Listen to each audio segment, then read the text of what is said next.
Hello, everyone. Welcome to a new episode of the Dissenter. I'm your host, as always, Ricardo Lopes, and today I'm joined by Dr. Stefanos Geroulanos. He is professor of European intellectual history at New York University, and today we're talking about his book, The Invention of Prehistory, Empire, Violence, and Our Obsession with Human Origins. So, Dr. Geroulanos, welcome to the show. It's a huge pleasure to everyone. The pleasure is all mine, Mr. Lopes. Thank you. So let me start by asking you then, when did we become interested in prehistory, at least in the West? So I tend to think that this happens at multiple stages, at different stops, if you will. There's a very clear moment in the 18th century. I wouldn't even call it a moment. It's a gradual realization. And then there are, again, particularly significant periods in the 1860s, and then again in the post-war period.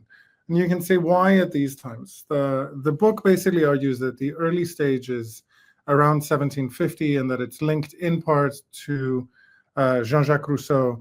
And I do this for a particular reason, which is to say that it's not that people weren't concerned with what they saw as early humans before. That is to say, with indigenous people whom they described as savages or barbarians. But it is that up to that point, there was a kind of almost religious and classical logic. These are peoples who exist. Where in the past are they? They're not like us. Quote unquote, we are civilized and they are savages. And the real question at that point with Rousseau becomes that Rousseau switches it around and suggests that their state of nature is much closer to the original human state than modern civilized people would be. That inversion for me is very important because it suggests that now you can have a competition. It's not simply that people look to imagine what the past looked like, but now you can have competing theories. And Rousseau is a good stand-in for the competing theories about early humanity as well as about indigenous peoples. In the 1860s, prehistory becomes a sort of a discipline. And that's partly linked to Charles Darwin, but it's also linked to people like John Lubbock and Charles Lyell. Darwin's first famous work on the origin of species says very little about humans, but implies a lot. This became something of a debate. And parallel to it, the logic developed that we needed to be able, that the English and the Europeans needed to be able to compare what they found in archaeological dig sites with peoples existing elsewhere in the world, peoples that the British and others were still colonizing. In the third stage of this, and that's really, Lubbock is really treated as somehow having founded a field, very discrete and specific. In the post-war period, partly because of the rejection of Nazi racism and anti-Semitism, partly because separately, the question continued, where is it that humans are coming from if the old racial ideas are not the way to understand it? The new questions develop, and at the same time, a far larger infrastructure for studying sites that could and turn out to be archaeological sites, particularly in Africa.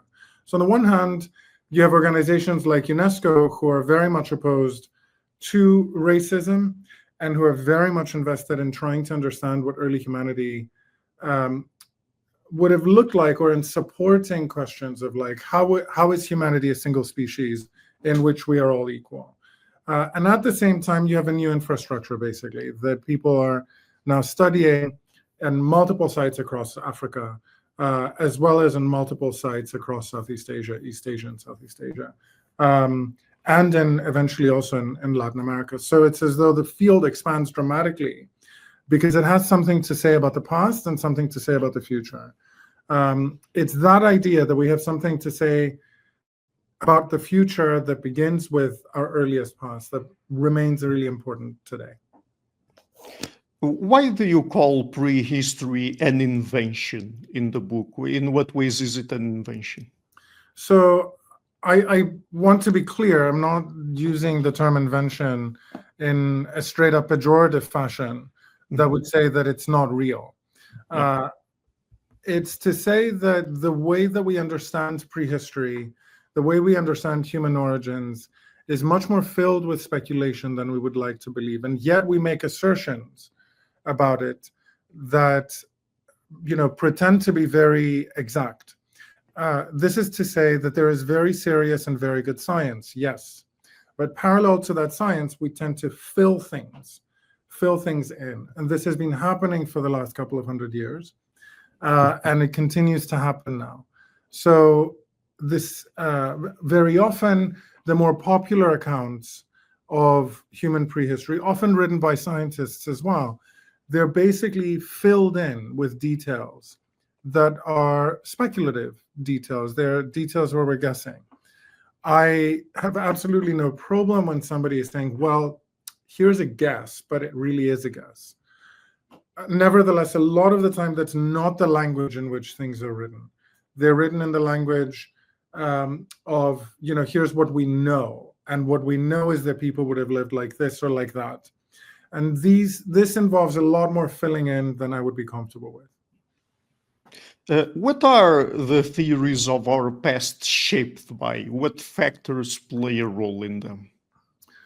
So, this is a really tricky question, and the book doesn't actually answer it in full.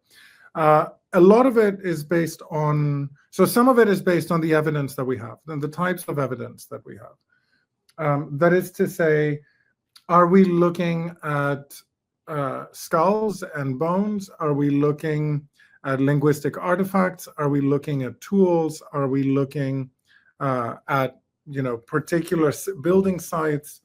Are we looking at things people wore? So there are multiple types of physical, archaeological, zooanthropological evidence, and these get to be studied and pursued in detail. That's one side.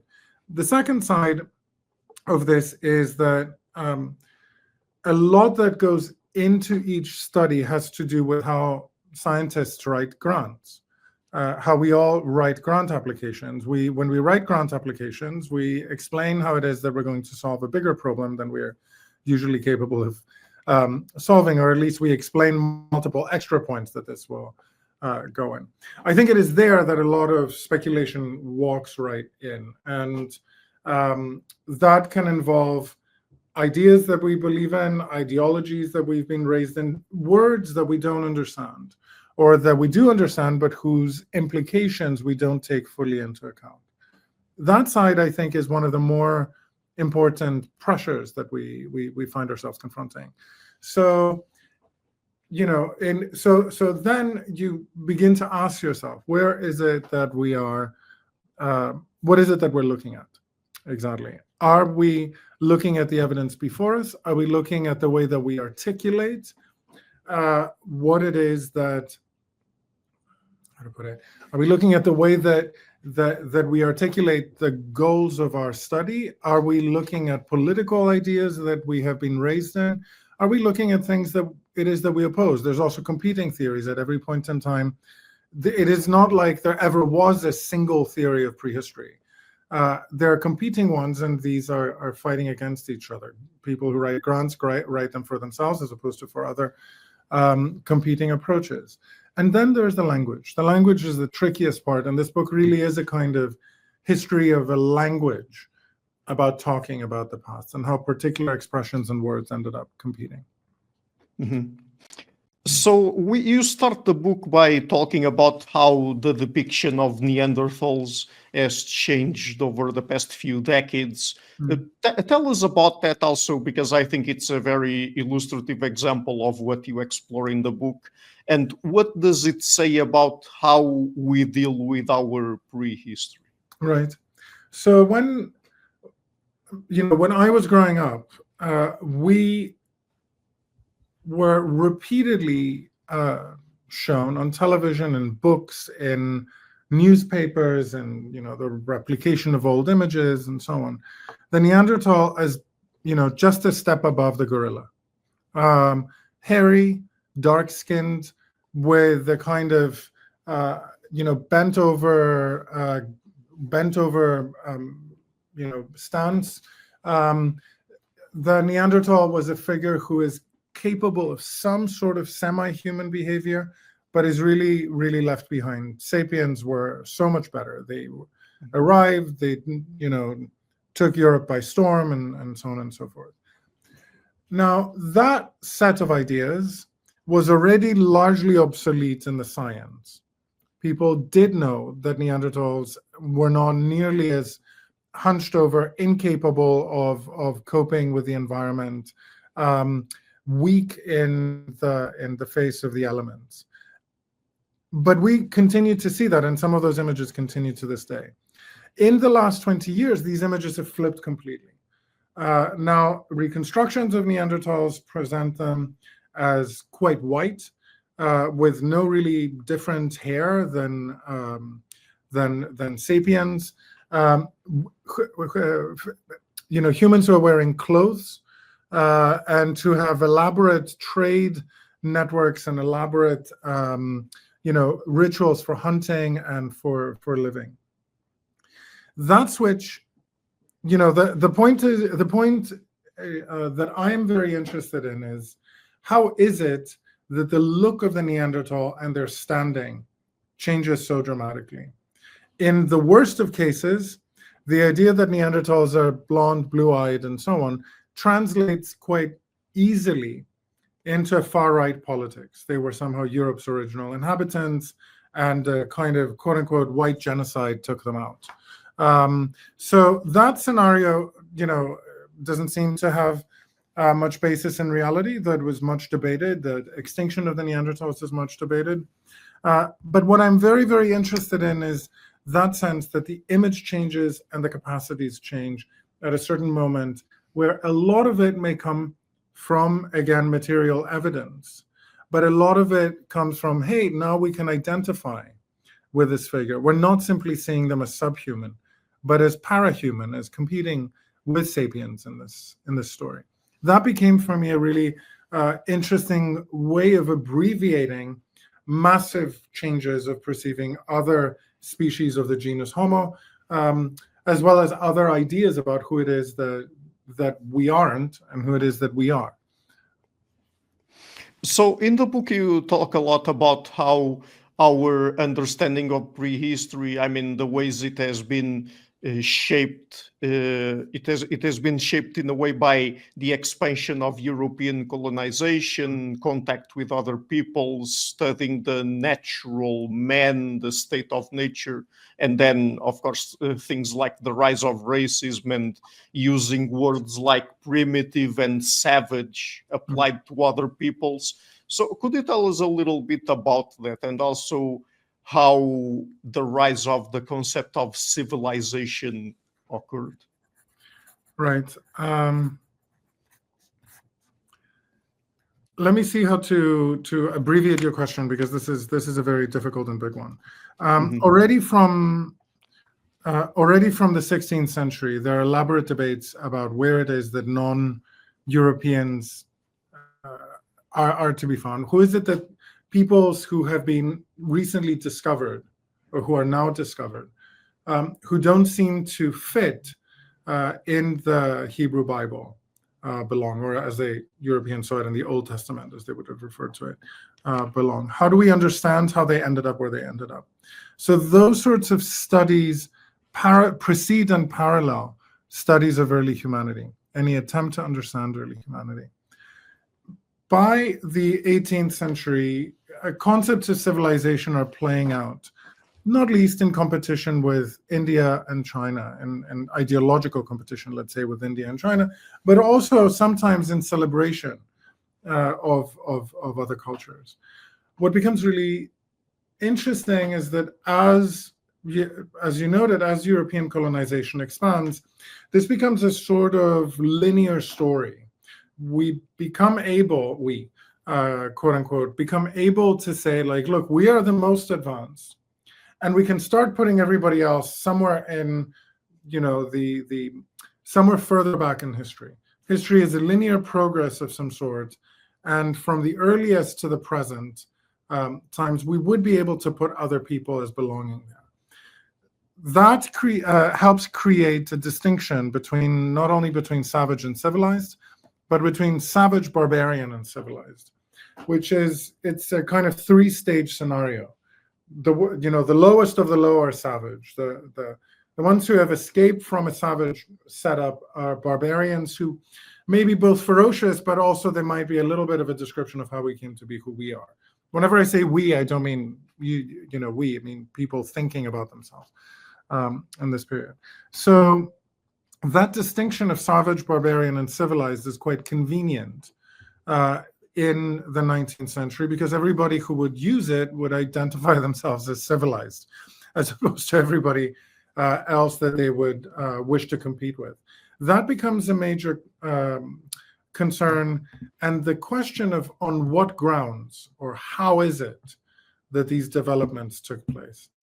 Those questions become pressing questions across a series of disciplines, but also across international politics as well. So on the one hand, you can say Europeans confronted their own idea about themselves by describing themselves in better terms than the peoples that they were in contact with, or the peoples they lorded over. And at the same time, they begin to ask on what grounds did this kind of change and development take place? Did it happen because of something innate, something natural? Did it happen because of some sort of capacity to build superior tools? So the shift from, let's say, the Stone Age to the Bronze Age to the Iron Age, or did it happen for other reasons as well?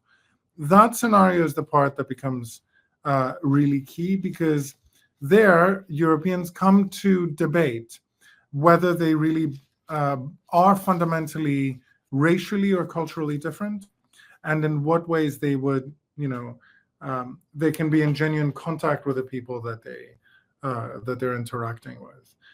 That scenario also becomes part of the history of racism, not simply because of this distinction between savage, civilized, and so on and so forth, but also because it begins to power different ideas about human nature. That is to say, how you produce these distinctions between, one, let's say, ethnic or national or cultural or linguistic group and another. These begin to harden very, very, very intensely. And so much of the history of prehistory, the book argues, is a history of how these distinctions took place and how these distinctions came to power subsequent research, for how these, whether they were speculative or not, by the way. So how it is that the British came to believe in their own superiority, came to contribute to a system of international politics in which, to be a proper state, you had to be civilized, as opposed to others who do not have rights to international legal personhood. And at the same time, how it is that you understand this superiority or this difference from others that you believe you're experiencing, or you believe you are living with. It was a bit of a long answer, but I think you see where I'm going with it. Yes. And in regards to the expansion of European colonization and the contact with other peoples, when and how were indigenous peoples primitivized and turned into living representatives of the first humans? Well, a version of this is already clear in the 18th century. That is to say, when Rousseau refers to, quote unquote, the Carib as existing very close to the original state of nature, that is, it's already certainly there. Other versions of the problem exist so much earlier. That is to say, with the colonization of the Americas, theological debates are raging whether, native peoples are basically some rendition of, peoples after the fall of Babylon, or do they, of the Tower of Babylon, or is of the Tower of Babel. My brain is kind of freezing for a second. Are these peoples before or after the fall of the Tower of Babel, and where exactly would they belong in this story? So where is it that they got stopped, or that their transformation stopped? It's in that construction of the deep of a deep past, of a kind of early humanity, that this is already there. Now, that scenario plays out again and again, but it plays out around different languages. So in a way, the language of primitive is a very 19th century language. That's it. The term primitive really begins, and it means, people who are primal, people who are closer to the original condition, but also people who are uncouth, ungrown, who have not developed a culture, who are savage. That's the terms of primitive, and those are very common in the 19th and in the 20th century. It's a term that is now regarded as obsolete, but that really wasn't the case before 1980, even 1990. But the thing is that this kind of primitivization, if you will, also translates into other languages. So as indigenous peoples are being wiped out, partly by Europeans, partly by diseases, partly because their ways of life get destroyed, and they're forced to adapt to different kind of social pressures from their outside. As indigenous peoples are effectively destroyed, Europeans begin to discuss them as disappearing, and Americans. These are disappearing natives, is the expression. And so the implication there is, well, if they do disappear, it isn't really a great loss. They're further back. They're kind of appropriate loss. Well, it's not very nice that they're, quote unquote, disappearing, but it's not really a problem for the moderns. That scenario is quite present in the later 19th and the first half of the 20th century. And in some respects, we even, to this day, people speak of uncontacted tribes, as though there's a kind of world out there that's just, not really, doesn't really belong somehow in the modern world and doesn't have a different scenario to live in. There are other expressions. The book spends quite some time tracking this idea of the savage beneath the thin veneer of civilization, which is to say an idea that, within each of us there exists some sort of primal savage who is ready to, explode in aggression and violence, and who is merely just slightly hidden by the trappings of civilization. There are other languages that take off in the 19th century as well, and that are just as important. The idea that the psyche is perhaps carrying the entire history of humanity within it, and what does it mean for that to be the case? So it's not simply that people believed in one idea around human prehistory and they sort of left it at that. It's that rather they developed multiple languages and they could speak one or speak the other. They could easily switch into one, a kind of fantasy of a Tarzan scenario that they would then project back into the past, or other cases where they would speak like, well, it's really terrible what's happened to indigenous peoples, but society, let's say society requires, they thought, eugenic transformation, and so it's not a surprise that other peoples would disappear. I don't like repeating some of this language because this is something that is of course, not very far from a certain kind of racism that exists today as well. But this is very much the way in which people thought and argued. And part of the goal of the book is to kind of show what an ugly history some of these expressions have, and in some occasions what an interesting history some other expressions have as well. Mm-hmm. So in regards to our prehistory, we also tend to talk about a human nature. Tell us about how the debate surrounding human nature informs and serves political debates like the ongoing one between socialists and capitalists, and perhaps whether these kinds of debates also, and the motivations behind them, also shape our understanding of prehistory. So let me give a little vignette as a way of handling that. Okay. In the 1860s and 1870s, there are multiple debates playing out among socialist thinkers, both in Europe and in America, regarding the question of was there ever a kind of primitive communism This is even before Marx begins to take notes on anthropological subjects, and before Engels takes Marx's notes and prepares The Origin of the Family, Private Property, and the State. Is there a pre-capitalist human nature which was distorted by capitalism? That debate is played out rather lightly, and it begins to use anthropological studies.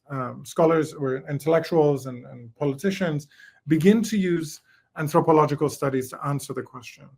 Then Engels comes in, publishes The Origin of the Family, Private Property, and the State, in which he uses the anthropological work of Henry Louis Morgan, in which Morgan argued that originally societies either shared property and had no sense of ownership in the sense of in the modern sense, or if they had a sense of ownership, this descended through the mother, from mother to daughter, granddaughter, and so on. Engels argues that Engels follows Morgan, who says, well, we can't actually see that in any currently existing societies, but we can see leftovers of that kind of social organization in the way that families are set up and in the way that language is organized. And Engels goes, aha, this is to indicate that when men realized the significance of technological innovation and their capacity to claim land and objects for themselves, that was in a way a kind of first birth of capitalism. And that indicates to him that ownership, the creation of private property, is both important for the shaping of the family and also important for a way of giving up on some sort of pre-capitalist natural state for human beings. Now, that debate, as you indicated, becomes a major human nature debate that continues into the 20th century. We like to think that, we just think about prehistory ideas randomly, right? But the idea of primitive communism becomes a matter of much debate, both in the West and in the less debate, in this case, in the Soviet Union. The Stalin Constitution of 1936 enshrines primitive communism as the original state of man. Whereas in the West, socialists have to confront the attack, let's say, that their ideas are unnatural, that they're trying to distort modern society through fundamentally unnatural ways of living. And they proceed similarly to argue, no, in fact, we're the natural ones. It's not modern capitalist society that is our natural condition. You'll recall, for example, that from Adam Smith to today, there is an argument about how the market really works, about what nature is like, about what human nature is like. So that debate plays itself out in the sense. A lot of the time, people don't actually directly argue about it, but they will say, your ideas are unnatural, and the back and forth would begin again. Now, the ideas of primitive communism are largely left aside by anthropologists. They're not taken seriously after a certain point, even among those anthropologists who have a kind of emotional attachment, let's say, or a kind of profound empathy towards indigenous peoples. Claude Lévi-Strauss famously sees the Nambiquara in Brazil and describes the Nambiquara of Brazil as, the closest to a kind of threatened original human nature that survives now, but survives, without writing, without violence, without power. And for him, it becomes really important to say, look at how much we have distorted the world. And we've made it impossible to get out of these gigantic cities and these overwhelming cultural and technological powers. But there is a kind of other way of life. We can't go to it, but that way of life also exists, and we're wiping it out. So even though the idea of primitive communism effectively, on the one hand, gets, becomes obsolete, on the other hand, except for, people who are really like eco-anarchists of some sort, or anarcho-primitivists of some sort, the idea of a kind of attachment to particular peoples who belong in a fundamentally different way to this earth than we do. This becomes a hit in the 70s and 80s as well. There's a kind of like the pure, authentic Indian idea that plays out, who's a great tracker, who has a real relationship to the world, and so on. That scenario becomes a kind of dream of its own. So these are ideas that, on the one hand, whether they succeed or they fail, they also tend to translate. Even when they fail, they tend to translate into other ideas that then get picked up, perhaps a little bit more softly than the harder expressions, let's say. Focusing a little bit on the 20th century, did ideas about our human past also play a role in eugenics? Yes, absolutely. Absolutely. You need to think of eugenics, first off, as a series of, basically aesthetic ideas. It's a mixture, it's aesthetic ideas with a kind of moral fantasy attached to them. That is to say,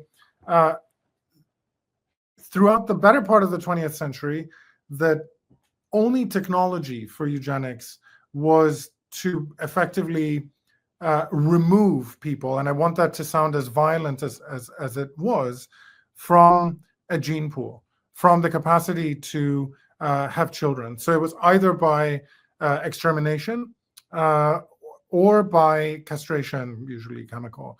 And the idea in many respects was that there's a kind of impending threat, a looming threat, either on a particular section of society or on society in general.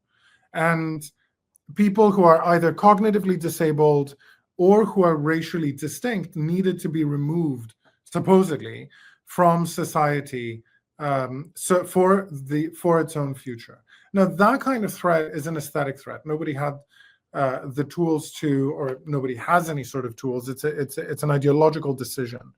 And all of these scenarios played with multiple ideas of prehistory. First off, are we, the old debate, is this a monogenistic species, or are there multiple human species within? That polygenism, one which Darwin, for example, rejects, persists in many ways, certainly through Nazism. So there's one distinction, but also you could say in segregationist societies as well, where there's a hard distinction that unless you keep that distinction between racial groups absolute, you're going to undo some A, B, or C, or D, or whatever. Those ideas very much rely on a kind of original nature of us scenario. That's what I meant by aesthetic before. It's like we the beautiful, they the ugly. We must produce this kind of separation and turn it into a moral and a political imperative. That's what eugenics ultimately is. And the same would continue into, some of that would continue into the present day. It's this idea that you can mark hard distinctions between different groups of people on the basis of whether you see them as healthy or as unhealthy, and then to produce a fantasy of the future in which fantasy only you win out. That scenario is the part that is among the most odious forms, and precisely because of its capacity to hide in other languages and to pretend that there's a kind of grand moral imperative to do A or B or C for the survival of the species, blah, blah, blah. All of that stuff is among the most dangerous that's out there. In all of this, the idea that a certain original human nature, an original character of a race, an original character of a supposedly superior class, blah, blah, blah. All of that stuff plays in. And these ideas about purity and authenticity at one level versus a destitution or a strength, all of this language linked to the idea of what a kind of deep human past of quote unquote us, that's where that links in, because people then proceed to speak of how humanity would have gotten to where it is, what its benefits are, what its strengths are, what the supposed dangers of modern society are. And accordingly, they look into the future as a story of rise or as a story of decline, as a story of purity or as a story of degeneration. So eugenics has been absolutely attached to the story of human origins. Never more so even than in the Nazi case. National Socialist intellectuals in Germany, if we can call them that, very much insisted, starting from Hitler, that Aryans and Semites were fundamentally different races, and that they were essentially opposed and forever in conflict. Part of the great theory that he tried to build is precisely that there is an argument. Sorry, let me just rephrase that sentence. Hitler's theory was that there is a distinction that has to do with racial self-consciousness. Supposedly, for him, Aryans would get more powerful when they became racially conscious. And this had been a history of all of Aryan humanity since the beginning. That was the Hitler position. It's in Mein Kampf, and then it played out sometimes in very similar terms, sometimes in somewhat more different terms across other racial theorists in Nazi Germany. The implication of that, of course, was that racial self-consciousness was supposedly essential for the survival of Germany now, and that unless supposedly the German people were self-conscious of their racial origins and their racial destiny, they would be swamped, and they would lose to the supposedly Semitic elements in their society. That's like at the heart of Nazi anti-Semitism. There's no way of missing it, even if at times it is expressed under somewhat different terms. So I think it's really important to see that there, Nazism uses that harsh distinction and then proceeds to guide it with a supposed moral panic into an argument of we the beautiful and they in the extermination camp. When it comes to, hence the eugenic claim. Right. When it comes to disseminating ideas surrounding our prehistory, why we should care about our human past and how we should think about it, what do you make of the impact of popular books like, for example, Yuval Noah Harari's Sapiens? Right. So these are books that since the 1950s, Erica Milam has a great book called Creatures of Cain, which is very much about the invention of the scientific paperback, let's say. So it's the moment when paperbacks begin to take over. And so already from the 1950s, with Robert Ardrey's African Genesis, all the way to Yuval Harari's Sapiens, these popular arguments about where we come from and who we are and where we are going to go have been very successful, as you noted. You could even actually say that the original of this was H.G. Wells's The Outline of History. So what do we make of this? One version is that it fits with a certain kind of public need. It's as though we all need for a bedtime story version of where we come from and what our future is like. These books typically say something in terms that feel surprising or new. And in the case of Harari, this was a certain kind of, creativity story. In Ardrey's case, it was much more a story about human violence and the almost ingrained quality of human violence and the difficulty of covering that violence with civilization. But so this was an explanation in the 50s of the Holocaust, of violence across the world, of ongoing wars and so on. In Yuval Harari's case, it's an argument about creativity.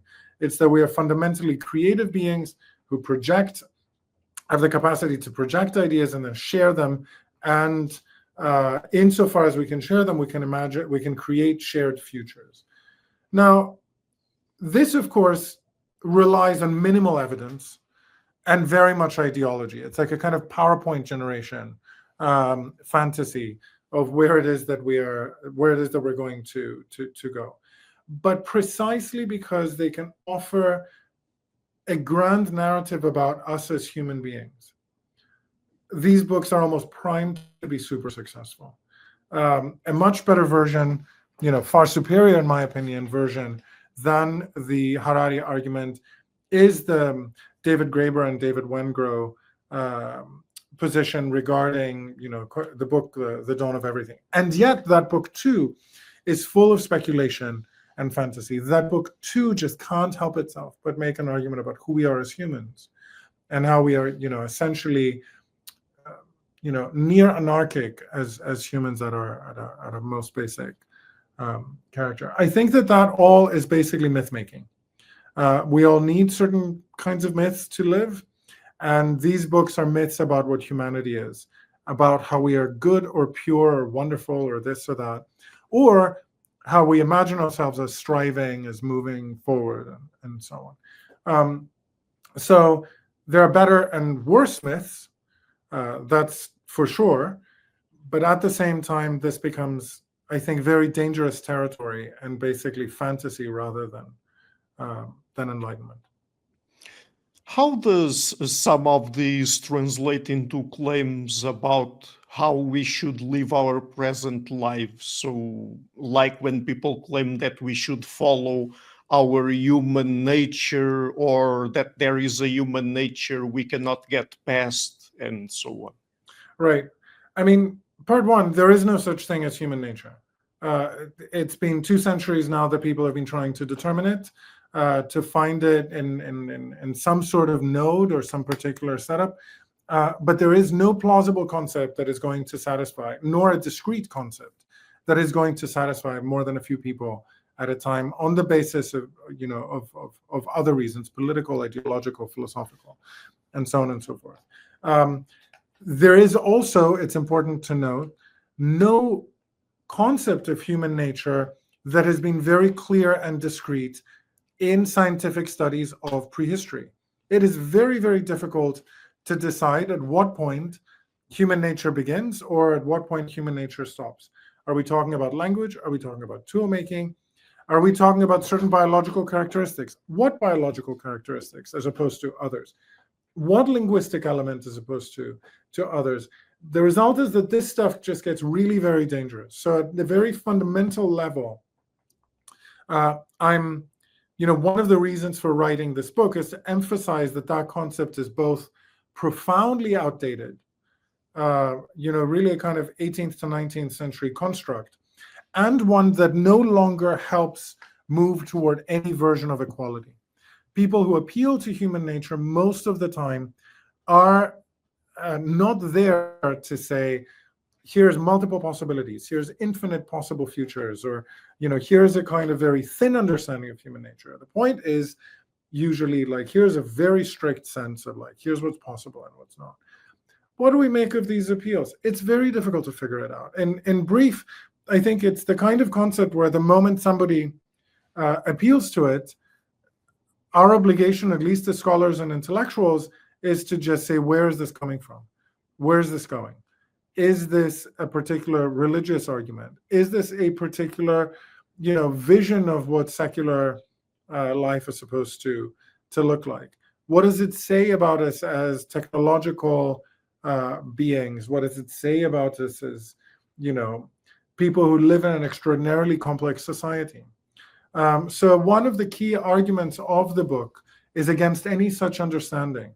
It isn't because of any human nature or because of where we come from, where human origins have gone from the past to the present. Those aren't the reasons that we live as we live. I think I've noted this in the book and probably said this somewhere before, but we are a society where most of the things that we consume, we live in societies where most of the things that we consume come from very, very far away, require elaborate trading networks, require elaborate, flows of money, require very expensive and often very destructive or extractive, if you prefer, ways of handling the earth. We're speaking of societies in which people live in cities in the millions, something that certainly never existed at any, up to a certain point in time, certainly had never existed. So these appeals to nature are basically fantasy. And they're part of a fantasy that, maybe helps some people sleep well at night. But I think for the most part are much more appropriate, let's say, for oppressive purposes rather than for a kind of possibility. Mm-hmm. So I have one last question then. When it comes to these different accounts of our origins and our past, some of them are non-scientific, but I also understand that others have been put forth by scientists themselves, and even nowadays some of them perhaps are considered scientific. But is there any problem with, for example, anthropologists studying our past? No. Is there any problem with us having a scientific account of our origins and past? Yeah, so no, absolutely no problem. I have absolutely no problem with that. I think that that's a perfectly legitimate point of study. Just as I think that the study of black holes, which we're never going to physically encounter as human beings, is a perfectly legitimate field of study. I think that sociological, anthropological, historical, political, scientific, and psychological and other researches are really, really important, useful, and interesting, and that absolutely this is not problematic. The point of the book was really not to say that there's something invented or awful about this study as such. The point is to say that the giant drama surrounds it. And that's the thing that I find very tricky for us to be able to think with. The aim, I think, from my perspective, is to de-dramatize this kind of situation, is to say that our purpose as scholars is never to create new gigantic myths. And the ones who do create gigantic myths need to be treated with great suspicion.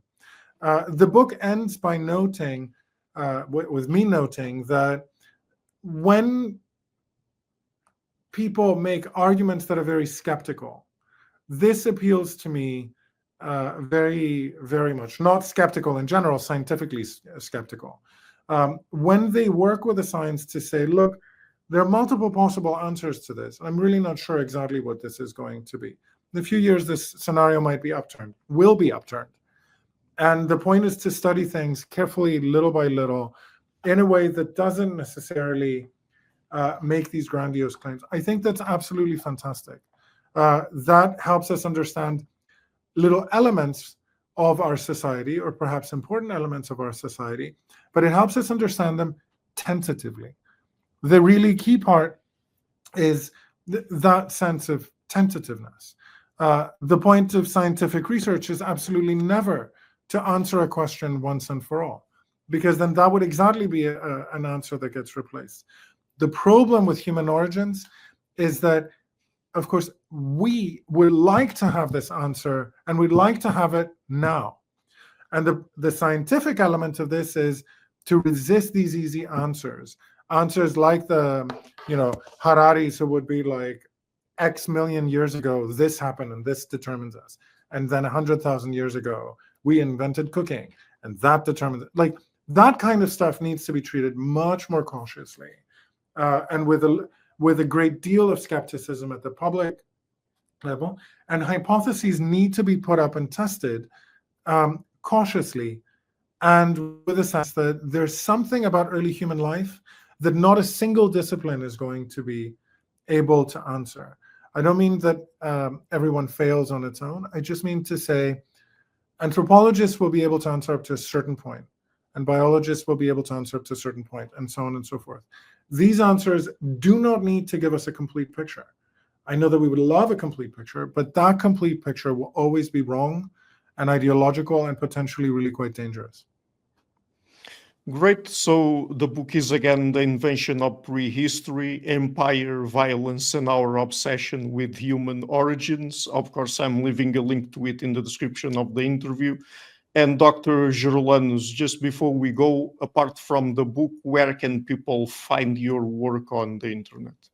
Oh, that's very kind of you. I have one website, which is Stefanos-Geroulanos.com, in which most of the rest of my work on history of philosophy and history of neurophysiology and so on can be found. But that's very kind of you to ask. Thank you. Thank you. So thank you so much for taking the time to come on the show. It's been a great pleasure to talk with you. Dr. Lopes, thank you so very much. I really appreciate your interview and your questions as well. Thank you. Hi guys, thank you for watching this interview until the end. If you liked it, please share it, leave a like and hit the subscription button. This show is brought to you by Enlights, Learning and Development Done Differently. Check their website at enlights.com, and also please consider supporting the show on Patreon or PayPal. I would also like to give a huge thank you to my main patrons and PayPal supporters: Per Ergo Larsen, Jerry Mullerens, Frederick Sunda, Bernardo Seixas, Olaf Alex, Adam Kessel, Matthew Whittingburg, Arno Wolf, Tim Hollis, Eric Alenia, John Connors, Philip Forrest Connolly, Dan Demetri, Robert Windiger, Rui Inácio, Zup, Mark Neves, Colin Holbrook, Phil Kavanagh, Mikkel Stormir, Samuel André, Francis Fortiago, Nunes, Fergal Cossen, Hal Herzog, Nuno Machado, Jonathan Labyrinth, João Linhares, Stantantia, Samuel Correia, Eric Hines, Mark Smith, João Eira, Tom Hummel, Sardus France, David Sloan Wilson, Yacila Dez Araújo, Romain Roach, Diego Londonho Correia, Yannick Punter, Dana Rusmani, Charlotte Bliss, Nicole Barbaro, Adam Hunt, Pavlo Stasevski, Nelek Bach, Guy Madison, Gary G. Alman, Sam Afzal, Adrian Yeager, Paul Tolentino, João Barbosa, Julian Price, Edward Hall, Edin Bronner, Douglas Fry, Franca Bortolotti, Gabriel Ponce Cortez, Ursula Litsky, Scott, Zachary Fish, Tim Duffy, Sonny Smith, John Wiseman, Daniel Friedman, William Buckner, Paul George Arnaud, Luke Lowacki, Georgios Theophanos, Chris Williamson, Peter Wolozin, David Williams, Diogo Costa, Anton Erickson, Charles Murray, Alex Shaw, Maury Martinez, Coralie Chevalier, Bangalore Atheists, Larry D. Lee Jr., Old Erringbone, Sterry, Michael Bailey, Dan Sperber, Robert Grassi, Zigoren, Jeff McMahon, Jake Zool, Barnabas Radix, Mark Campbell, Thomas Dovner, Luke Nissen, Chris Story, Kimberly Johnson, Benjamin Galbert, Jessica Nowicki, Linda Brandon, Nicholas Carlson, Ismail Benzliman, George Coriatis, Valentin Steinman, Per Crowley, Kate Van Goller, Alexander Hubbard, Liam Dunaway, BR, Masood Ali Mohammadi, Perpendicular, Jonas Hertner, Ursula Goodenough, Gregory Hastings, David Pinsoff, Sean Nelson, Mike Lavigne, and Dios Necht. A special thanks to my producers, Isar Webb, Jim Frank, Lucas Stafiniak, Tom Vanagdam, Bernard Ugni, Curtis Dixon, Benedict Mueller, Thomas Trumbull, Catherine and Patrick Tobin, Giancarlo Montenegro, Alni Ortiz, and Nick Golden, and to my executive producers, Matthew Lavender, Sergio Quadriano, Bogdan Kanivets, and Rosie. Thank you for all.